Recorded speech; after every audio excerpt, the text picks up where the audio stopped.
नमस्कार दोस्तों, स्वागत आप सभी का अपने channel M J higher physics में। आज के इस वीडियो लेक्चर में हम बात करेंगे इलेक्ट्रोस्टैटिक्स। यहाँ पर हम इलेक्ट्रोडायनामिक्स में पढ़ेंगे इलेक्ट्रोस्टैटिक्स के बारे में। तो सबसे पहले हम ये देखते हैं कि इलेक्ट्रोस्टैटिक्स क्या होती हैं। इलेक्ट्रोस्टैटिक्स में हमारे पास कुछ चार्जेस होते हैं और वो जो चार्ज हमारे पास होते हैं वो चार्ज हमारे पास यहाँ पर स्टेबल चार्ज होते हैं, या फिर ये हम इन्हें रेस्ट चार्ज भी बोल सकते हैं। यहाँ पर इलेक्ट्रोस्टैटिक्स में हम ये जो हमारे पास कुछ रेस्टेड चार्ज होंगे, ये जो स्थिर अवस्था में ये जो स्टेबल चार्ज होते हैं, इनके द्वारा जो आपस में अन्योन्य क्रिया जो होती है, इंटररिएक्शन होते हैं कुछ, या फिर कुछ फोर्सेस कार्य करते हैं, उनके बारे में यहाँ पर हम स्टडी करेंगे।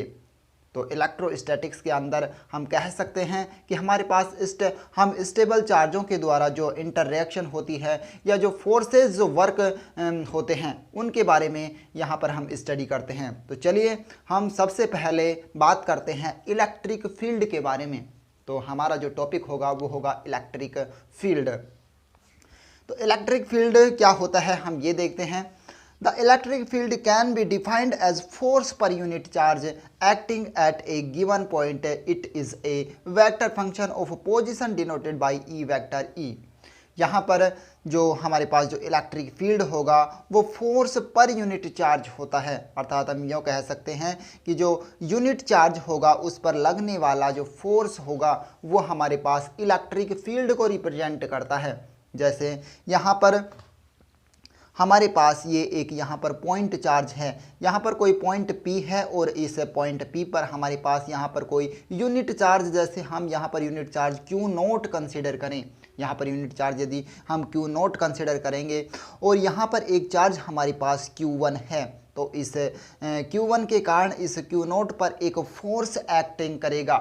यहाँ पर जो Q0 पर ये जो फोर्स एक्टिंग होगा इस Q1 चार्ज के कारण, इस Q1 चार्ज के कारण Q0 पर जो फोर्स एक्ट होगा उस फोर्स की वैल्यू यहाँ पर होती है F equal to Q0 E vector. That means F equal to Q0 E। यहाँ से हम इलेक्ट्रिक फील्ड की वैल्यू निकाल सकते हैं। E इक्वल टू हमारे पास आएगा F अपॉन Q0। हम कह सकते हैं कि यहाँ पर फोर्स पर unit charge E equal to F upon Q। E यहाँ पर इलेक्ट्रिक फील्ड को रिप्रेजेंट करता है इस चार्ज Q1 के द्वारा, इस पॉइंट P पर।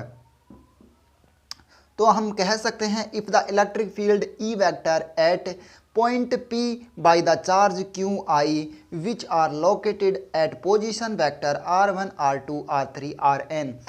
अभी हमने यहाँ पर केवल एक चार्ज के कारण इस P पर इलेक्ट्रिक फील्ड याद किया जिसकी वैल्यू आई A equal to F upon Q0। लेकिन यदि हम इसी प्रकार से यहाँ पर QI चार्ज यदि कंसिडर करें, जैसे Q1 Q2 Q3 Qn, इस प्रकार से हम अनेक चार्ज यहाँ पर एक चार्ज का ग्रुप यदि कंसिडर करें, QI चार्ज हमारे पास है और यदि वो QI चार्ज यहाँ पर position vector R1 R2 R3 dot dot H on an Rn से यदि लोकेटेड है, तो उस कंडीशन में उस कंप्लीट जो चार्ज होगा हमारे पास, जो कंप्लीट चार्जेस होगा QI, उस QI के कारण जो इस पॉइंट P पर जो इलेक्ट्रिक फील्ड की वैल्यू आएगी वो हमारे पास आएगी यहाँ पर E vector equal to 1/4 pi epsilon naught summation I equal to 1 to n QI upon यहाँ पर मैग्नीट्यूड आएगा R vector minus RI vector और इसका होल क्यूब और into R vector minus RI। ये हमारे पास उस इलेक्ट्रिक फील्ड की वैल्यू होगी।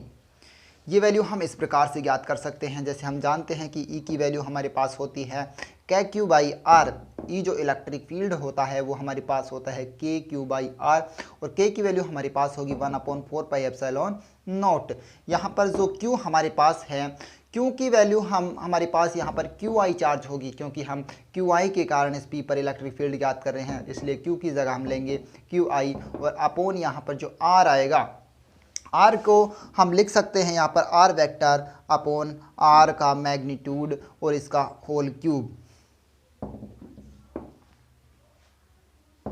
देन यदि हम यहाँ से अब हम बात करते हैं इलेक्ट्रिक फ्लक्स की।